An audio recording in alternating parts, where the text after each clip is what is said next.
everyone. I'm so glad you decided to join me. So in this video, I wanted to talk to you about what the no contact rule is and does it work in affair recovery.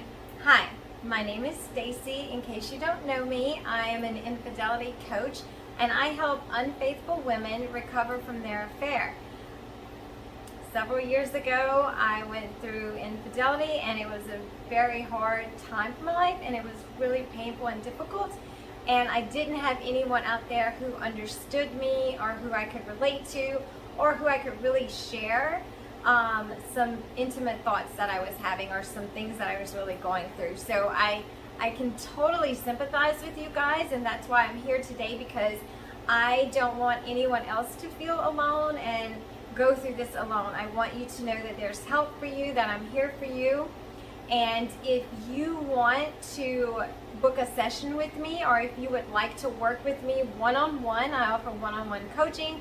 If you would like me to come alongside of you and take your hand and say it's okay, let's get through this together, and I can show you some ways that I managed to make it through recovery. Unfortunately, my recovery took a long time, but it didn't have to. I was just stubborn. And I don't want you guys' recovery to take as long as mine did. So I'm here for you, basically. If you want to work with me one-on-one, I will leave the link down below. And you can schedule a free session with me and we can talk and see, I can evaluate where you're at and what you need and things like that. I also have a free course on how to survive affair withdrawals, which means how to survive the first 30 days after your affair ends. And it's not just for the first 30 days. You could be a couple of months into it and are still struggling with withdrawals, and you need to know how to get out of that. So I have a course for that. I'll leave that link down below as well. Okay, so let's get into the video. So the no contact rule, for those of you who may not be familiar, and I've had some ladies ask me what it was because they really didn't know, and to be honest, I didn't know what it was when I was going through recovery. I had no idea what that meant, So what it is it means that you are going to decide not to talk to your affair partner through text, through voicemail, or however you guys have talked, email, phone calls. They have those private apps now, and they have games that people talk through, too, and all that. So you are basically gonna make a list and see where you had communication with your affair partner, and you are gonna decide, I'm not gonna talk to him any longer. I'm not gonna talk to him through any of these apps or any form of communication with him.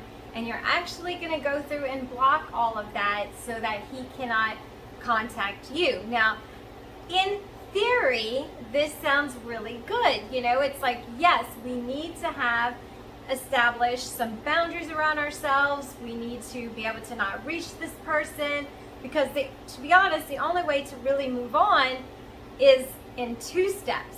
One step is to cut off contact with them, and the next step, I will get into that in a little bit.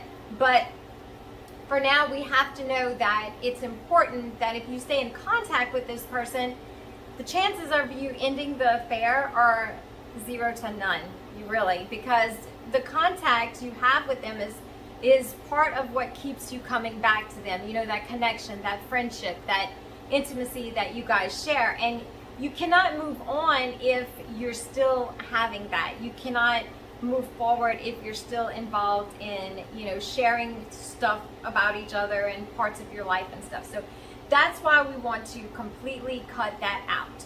Okay, so the thing is, with the no contact rule, what we do is, when we break the no contact rule, we are actually trying to soothe ourselves, and it's also a form of distraction from the grief and the pain that we're feeling. So that's one of the reasons why the no contact rule and infidelity is so hard to keep, because it's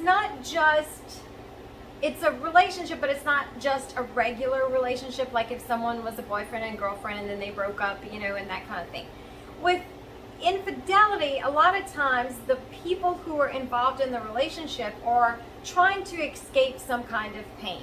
they have childhood trauma, they have developed unhealthy coping mechanisms, and they have this program running in the back of their minds, and this is one of the things that they do. For me, when I would sense pain, when I would sense something uncomfortable in my marriage, or I didn't like it, or whatever was going on, I felt neglected, then I would run and I would go and try to take care of myself. I would try to provide my own needs.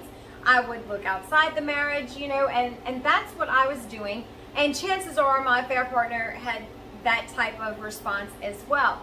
So when you have that type of situation where the people are actually trying to escape something that's hard in their marriage, then that's saying that they can't really cope with pain and they can't really cope with hard times. They haven't learned how to do that in a healthy way. So when the affair ends, now you have another painful situation that these two individuals cannot cope with, or one person cannot cope with, and they're faced with all the pain, they're faced with the grief, and now it's a double pain because their marriage is still on the rocks, or it's still not where it needs to be. That needs some TLC, that type of thing. So you have the pain of returning to an empty marriage, and you have the pain of losing your affair partner. So it kind of like makes you go, oh my God, I'm crazy. It's like, what do? I can't face this pain. So now you're having to find new ways to cope, and usually you just go back. Somebody will break the no contact rules. Somebody will text and say, hey, I miss you. This is so hard. What are we doing? Are we going to do this forever? Like, I can't go without you. It's those types of questions. I think about you all the time. I miss you. Didn't text me for my birthday. Those types of things. And you'll start the communication again, or can we just be friends? It's just, a way to keep you deceived, to keep you attached to each other. But what really needs to take place for the no contact rule to work is learning how to cope with pain, learning how to get through hard times, learning to rely on God, learning to take the pain to the Lord in prayer. I didn't really think that I could do that just because of my view of God. I thought he was like some being sitting on a throne and he was gonna like punish me and shoot arrows at my head. I don't know. I just didn't know that I could go to him as a friend, but the Bible tells us that we can cast all our cares on God because he cares for us. All of our anxieties that we have and all of our concerns, all of our hurt and our anger, we can take it to him because truly, God is the only one that really can settle and bring peace to our hearts. So that's something that we need to do, is to first learn, when we're trying to find ways to cope with pain, is learn that we can go to God. And that is a whole another video. This video is no contact. So what I want to say about no contact is that I believe the no contact rule will work if you work the rule. Okay, so my first thing is to let you know why you're having trouble with it. If you are having trouble with it, it's because you may not know how to cope with pain. You may not know how to cope with hard times, and you see this, the affair and the pain is staring at you, and the first thing you can think of, let me call him, because the minute you call him, you're going to get relief from that. You're going to be like, I feel so much better. I heard his voice, or we just had a conversation. But that is going to go away, because when two people in an affair get to the place where they are taking breaks or they are trying to end the affair, more than likely it's going to come to an end at some point, and you're going to have to face the grief of the affair ending, and you're going to have to face the pain. So my opinion, it's best to just do it in the beginning, face it, get through it, and move on into a better life. You will feel so much better, once you have the no contact rule in place and you go a long period of time without talking to him. Your mind will clear. Eventually you will start to realize that this relationship was bad for you. You should have never gotten in it, and now you're feeling so much more like yourself. You're not lying, you're not living a double life, you're just happier now.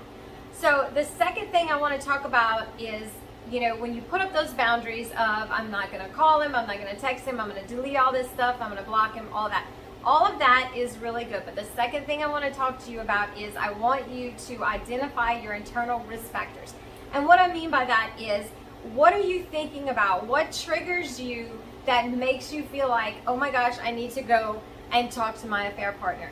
Oh my gosh, I need to call him. Oh my gosh, I miss him right now. And I'll give you an example. For me, whenever I would get in an argument with my husband, or I was feeling lonely, and I really, being lonely, I didn't know how to be with me. Like during my recovery, before I got to a place of contentment and stability in myself, I didn't know how to be content alone. I didn't know how to feel at peace with me. So when I would start feeling lonely and feeling like I needed somebody around me and I needed attention and all of that, that's when I would feel really vulnerable, and I would want to call my affair partner because we spent a lot of time, talking on the phone. He was there. I could call him or text him, and he was there right away. It's like, I'm here. What do you need?